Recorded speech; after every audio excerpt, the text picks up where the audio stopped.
Okay, goody. A couple places the water could be coming from. If that bolt, and this is a 2-bolt flange, there should be another bolt visible over here on this side. If I can, yeah, it's hidden by the tiller arm. But anyway, so that's one of the bolts, and this is a 2-bolt flange. The other configuration is a 4-bolt flange. And I'm sure you eyeballed that. That's because you said you saw water coming from that. So there's a couple places that the water could be coming. So let me show you on my show and tell board here.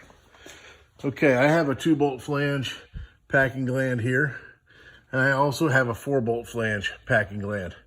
So one place that it could be coming is...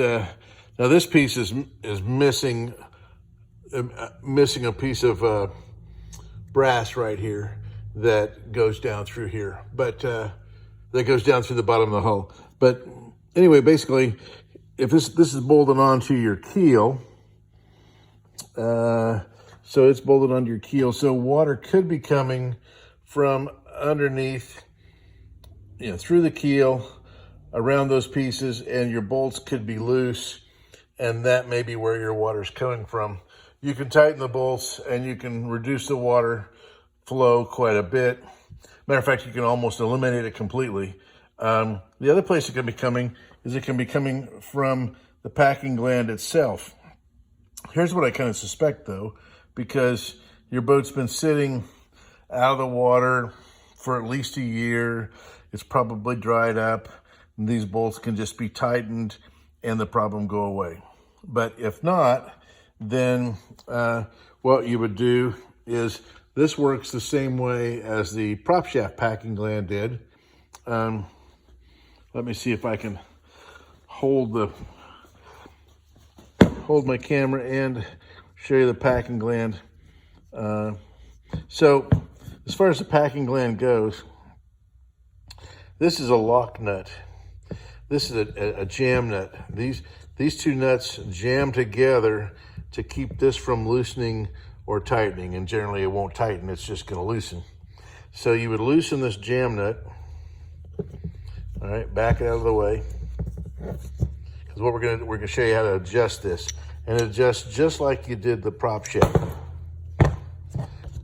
The only difference is you're not gonna look for 2 or 3 drops of water per minute, or a drop of water every 20 seconds. You can tighten this to where it completely stops the water flow. So I want to show you what this guy looks like inside, then you'll understand how it works. So inside here, you'll see that this is chamfered. And here's the packing material itself right here. Okay, so when you tighten this nut down, it compresses the packing material in the packing gland. This is called a packing gland, and it compresses the material. And of course, the only way the material can go when it's compressed, it goes out against the shaft, and that's what creates your seal. And then once you have it to where you've got it sealed off like you want it, then you lock this nut, put one wrench on this nut and one wrench on that nut, and tighten them towards each other, and then that locks it in place. And what we use for wrenches, I bought some special packing wrenches one time, and they were adjustable, and they kind of sucked. They didn't really do a good job. You couldn't get a lot of leverage on them.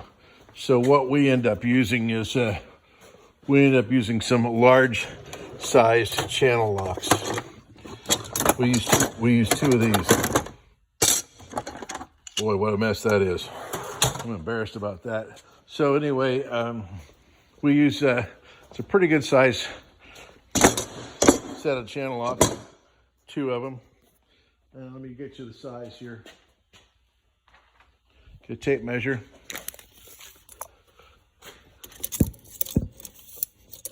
Looks like these are the 16-inch size.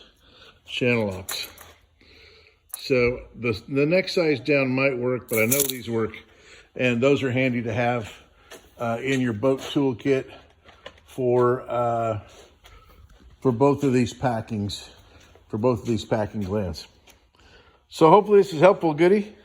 And if you have any questions, of course, feel free to holler at me. I know you're not going to get down there till next weekend.